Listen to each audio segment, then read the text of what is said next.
Hey everybody, happy Wednesday. Thanks for joining us here on Northern Life. So Hunter earlier, a couple days ago, mice were the issue in his truck. And before the show, he has informed me there was another smell coming from his truck. You care to admit for the folks out there what happened? Sure, yeah. I'm just driving around the past couple of days and I'm like, what is that smell? It smells like something died or something's rotting, something's going on. And so, of course, the first day I didn't look around my truck. Right. The second day I decided it's getting worse and worse. Let's take a gander around the old back seat. Let's see what's going on back there. Went back there, realized there was 3 frozen pizzas, weren't frozen anymore, from the weekend that I forgot to take out and put in the freezer. So those were starting to go bad, and so the old truck ski does not smell the best right now, Ryan. What flavor? I was gonna say what flavor, not pizza flavor, but style pizza. So it's the Quick Trip ones, the pothole pizzas we bought for the weekend. We figured maybe late night Saturday might come back and eat some pizzas.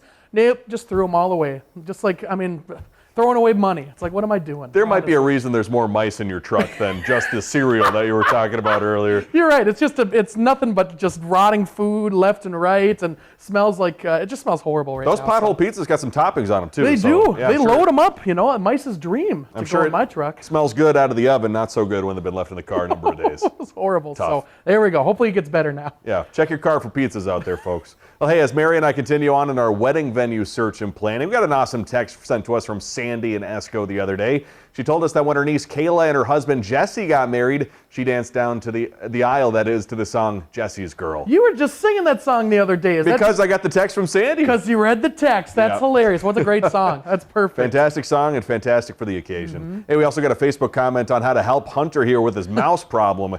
Calvin said he could place 8 to 10 dryer sheets around your engine. Adding an old timer gave him that idea years ago. And apparently they have not been a problem since. So Hunter, I'm not sure if they'll work when you have 3 or 4 frozen pizzas in the back, but might trump the dryer seats. I don't know for sure, but I wonder how the dryer sheets stay in the engine area. Yeah. I wonder I would think they would blow out or fall out or something like that. But I've always heard dryer sheets do deter mice. So interesting to put them around the engine area, and I should give that a shot. Also, taking the pizzas out is another good option to do as well. Just super glue them to your engine block. There we go. What could possibly go wrong? What could go wrong? I just spent a lot of money on a rear differential. Why not spend money on an engine? Tape it to your battery. That'd be ill-advised. I'm not a mechanic. Well, hey, Hunter, have you ever watched the show Gossip Girl? I have not. Oh, pretty good show. Okay. I haven't watched a whole lot of it. Okay. But the reason I asked is because apparently there is a reason we love to gossip out there. A recent op-ed in Time magazine argued that spreading information about others might not be as bad as you think. A Brown University neuroscience professor explained gossip, for all its bad press, not a character flaw, rather a powerful cognitive tool that allows our minds to weigh social risk like chess masters many moves ahead. So she shares, by some accounts, 65% of our conversations are about other people.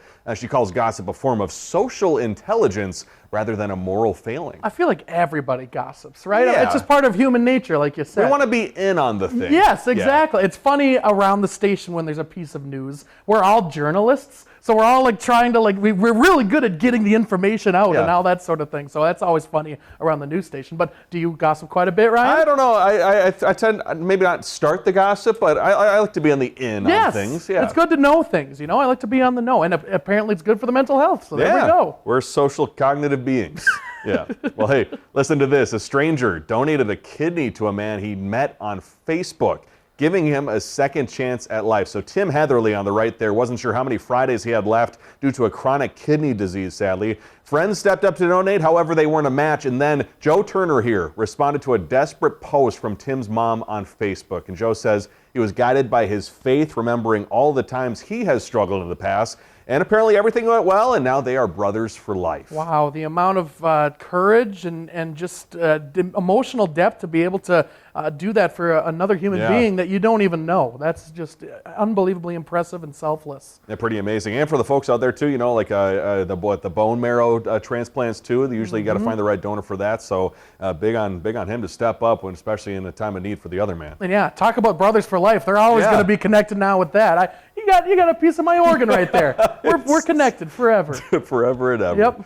Well, hey, there are two types of people in this world. They're either the set it and forget it and the I need it cleaned right now. And as for the forget it sink people, a marriage and family therapist who spoke with Huffington Post Life says you might also be clutter blind, meaning lots of dishes or a mess doesn't give you anxiety. However, on the other end, the ASAP cleaning people feel at peace when the home is clean and having a sense of order is important to them. So Hunter, are you a leave it in the sink or are you a clean it right away? Oh my gosh. Well, based on the pizzas. Right, exactly. I really want to be a clean it right away person, but I leave it in the sink. It's a bad thing. What about you, man? I think it sometimes just depends on my mood. If I Yes. know that the dishwasher is completely full of clean dishes, I might set it for a little bit because I'm not in the right mindset to take out the entire dishwasher, but I do like clean it ASAP for certain things. Yes, and I feel amazing after I get done cleaning something. It's I know the feeling. I want things to be clean, but sometimes you just have 3 unfrozen pizzas in the back seat of your truck, and life happens. You never know. I feel like I'm a kind of a spurt cleaner too. Like if all of a sudden I'm like, oh, this needs to be cleaned right now. Yes. Wipe it up, whatever. But I need to be in the right mindset. It's also kind of funny because those 2 people usually they'll end up marrying each other. They'll be together. So it's kind of funny that those 2 separate people end up being in the same house Man, together. Imagine 2 ASAP cleaners together hanging out. Woo, that's a spotless house right That'd be there. a nice house. Well, hey, Prince fans out there, the Purple Rain musical still making its world premiere at the State Theater, that is, in Minneapolis, on the stage there. The musical, based on the iconic movie and album by Prince, the show will be at the State Theater now through November 23rd, and those tickets are still available to most of those shows. Now, I did not know this. After its run in Minneapolis, Purple Rain is headed to Broadway, too. Oh, have you ever seen a Broadway show? I have never seen a Broadway show. I got to see a musical. I got to see Wicked in London. Yes. And that was pretty cool on the West End. Was that the coolest play you've ever seen? One of them. Okay. Yeah, how about you? I've never been to Broadway. I've never seen Broadway or anything like that, but I've seen a lot of local stuff, and that's always very cool, too. Always fun. Well, hey, coming up, we're just clowning around. We'll explain ourselves after the break.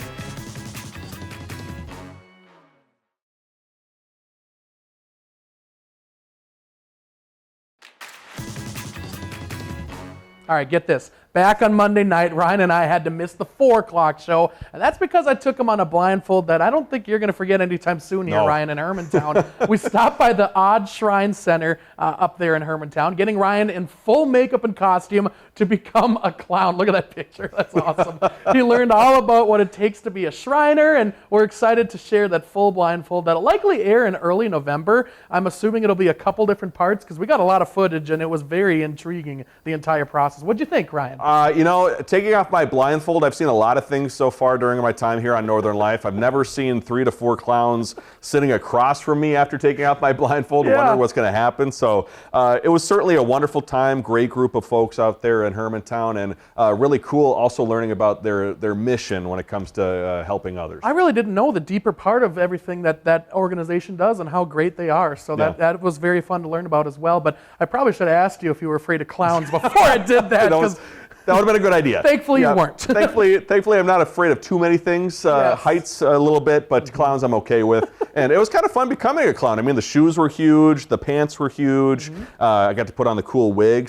And the process of how they put on makeup was quite extensive. And there's a whole clown code. There's different rules that you had no idea that there's a certain code that all clowns follow, and it was very, very interesting to learn about that as well. Good group of clowns out there at Odd Shrine. So big thanks to them. And like Hunter said, stick around next month to find that blindfold. Well, staying on the circus theme, the greatest show on earth, trying to boost popularity. The Ringling Brothers and Barnum and Bailey putting more circus-based videos on YouTube with clips featuring topics like juggling and spinning plates. Officials with the 154-year-old brand say their goal is to get children more interested in the circus, so they want to see it in person. The circus is set to hit the road on a national tour come January. Those tickets now on sale too. The circus was so much fun as a kid. Do you remember? Did you ever go to that when you were little? I went to the circus at Target Center one time, and I think my first memory is seeing someone legitimately shot out of a cannon. Really? That really scared me. I could imagine. As a young kid, like how does that even happen? Oh, but impressive. Yes. Yeah. I've never heard of Ringling before. Is that something? I think I've heard the name. I don't think Okay. I've ever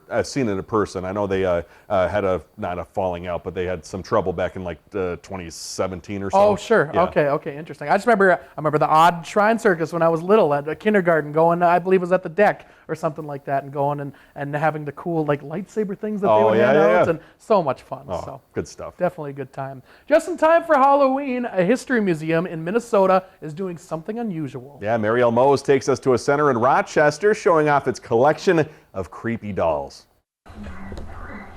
It all started with a doll, the kind that watches you from across the room, or the ones you find in your grandparents' attic and immediately wish you didn't. But for Chris Delisle, So here's some of the dolls we have. these lost and forgotten dolls connect us to history. And I'm really interested in what people resonate with and why they connect with these objects and like what takes them back in their minds to the memories of their childhood. Here at the History Center of Olmsted County, the staff didn't run away. They gave the dolls keys to the vault.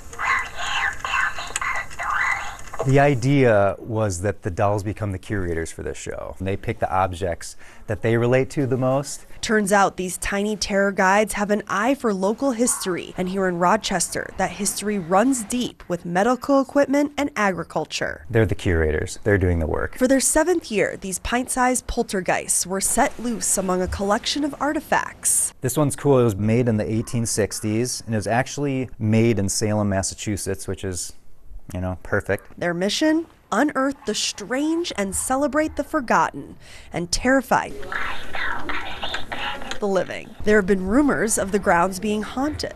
Once those kids hear something like that, their mind just goes crazy, and they can't stop talking about that. Delisle hasn't seen anything out of the ordinary yet, But I do want to believe. turning fear into fascination. Some of these artifacts in here are so amazing, and the stories they tell. One unsettling stare at a time.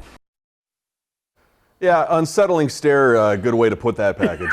Is it just me, or are all dolls creepy? It doesn't matter what the doll is. Here's the thing, taking off my blindfold to see clowns was fine. If I took off my blindfold to see a room full of those dolls, it probably would have been a lot different story. There's some shrieking going on for Yeah. sure. There's enough movies out there where bad things happen, where I'm like, nope, that's not happening. I gotta tell you, the first Toy Story movie, it's a great movie, but the whole Sid experiment Yes! thing, that's a very creepy part of that movie. Don't they have like a special light on them too to make them look even scarier? Yeah, I don't man. know. Well, let's go from dolls to gnomes now. There's a new condo unit. However, it's ready for some smaller tenants in Dickinson, North Dakota. The unique property called Gnome Villa offers 4 one-of-a-kind units for rent. The condos are pretty small, though, because they're built into a tree stump. Harley Josie has had fun turning that tree stump into a conversation piece, and he had even more fun dreaming up a crazy story about his condo units.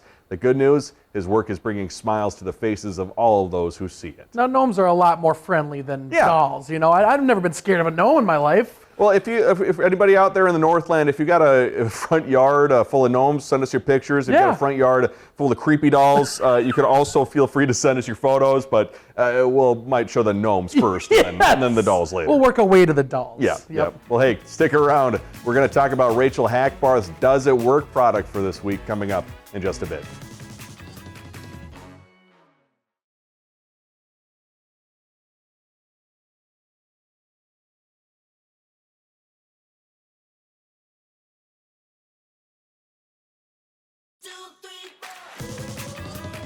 Listen, Ryan, we've all been there before. You're trying to give your dog a bath. It takes a long time. You end up getting messy yourself. The water's everywhere. The shampoo. terrible. Oh, my gosh. So listen up. Rachel Hackbarth is testing out a product that is supposed to transform your shower into a bath for your pet. And guess what? It only takes 5 minutes to use, allegedly. Let's get to this week's Does It Work product. Lisa Curran loves her dog Maisie. Giving her a bath, not so much. She's going to see if the 5-minute dog bath can create a more time-efficient and mess-free experience for the both of them. Just like the name says, the makers claim this attachment transforms your shower, allowing you to easily bathe your dog in just 5 minutes. This weekend she got skunked, and so the babysitter was here and had to use a cup and use the water because I don't have anything like this. This would have been very handy on Saturday. Our kit includes a tube that connects to this funnel. And attach hose and nozzle. Okay, so there we go. I think that's right. Yeah, it's on there. So we just have to hook it up to the shower. The makers claim this only takes seconds to install. This way. And then you tighten these. And then you screw this on. Righty-tighty, lefty-loosey. Turn it on just a little. That's good. A pretty quick installation for Lisa, but is it going to be just as quick and easy giving Maisie a bath with this? We're going to go take a bath. Come on. Are you ready? Come on, let's go. Get in. Come on, get in. Good girl. That's a good girl. I'm going to turn on the water. Not too hot. Here we go. Maybe. Look at that. Yay. Yes, when she got hit with the skunk, this would have been a lot easier. You know, otherwise you have to stand there with the shower and you have to point the dog under the water instead of point the water at the dog. So I think this will work. What do you think, Maisie? Do you think it works? Oh, yeah. Oh, less a minute. For Does It Work, I'm Rachel Hackbarth.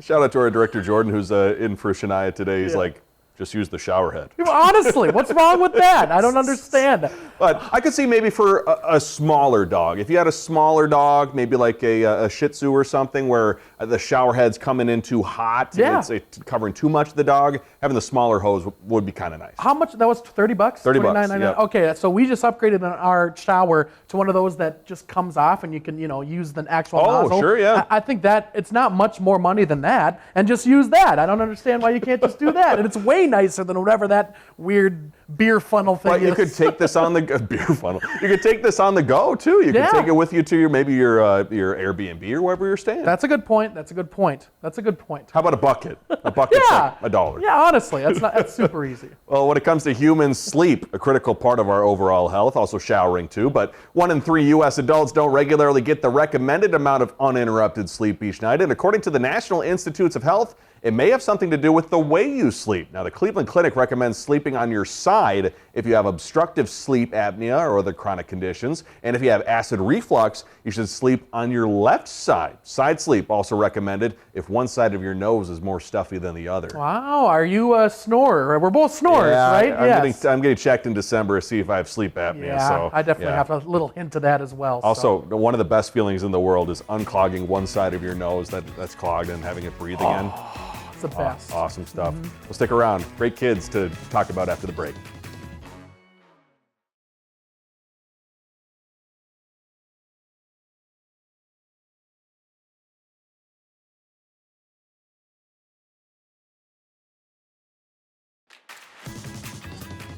In Wisconsin, a brew crew serving coffee and treats at an elementary school. However, they're not the ones playing baseball. On Friday, There's the brew crew, the actual brew crew anymore. right, Ooh, hey, right. oh. Sorry, go ahead. no, there's a group of fourth graders. So they're Sorry. they're good. They've turned into baristas, giving back to their teachers there. They're not playing for Milwaukee, I promise. In order to make this idea a reality, their program uses coffee from a local coffee shop, and they also received a grant from the Wausau School Foundation for a coffee maker and a smoothie machine. What? That is fantastic news. They're great kids. What more could you Yeah, want? honestly, Yeah. what sweet kids doing an awesome deed Yeah. right there, my friend. Very, Shout out very to cool. Wausau, too. Yes, and the Brewers. Kind of sad, but that's all right. Oh, that's That's what I'm saying. Too right? soon, They're too out of the playoffs, unfortunately. But before we go, Second Harvest Northland is teaming up with Super One Foods. So shoppers, they're hoping that you'll help round up your bill during their campaign to bag hunger here in Northeast Minnesota and Northwest Wisconsin. Every dollar donated through November 3rd will allow Second Harvest to provide 3 meals to neighbors experiencing hunger. So just another way that you can give back here during this important time of the year. Yeah, we've covered a lot of Super Ones campaigns lately, and those small things add up very quickly. Seriously. So awesome Yep. to see that. Amen. Amen to that. All right, we love you all. Thanks for joining us. Find some time to throw a line, or just head outside to unwind. That's the life in the great North Woods. Hike or bike, whatever you like. Get out in the day, enjoy the night. Yeah, we got the life in the great North Woods. Yeah, we got the life in the great North Woods. Yeah, this is Northern Life.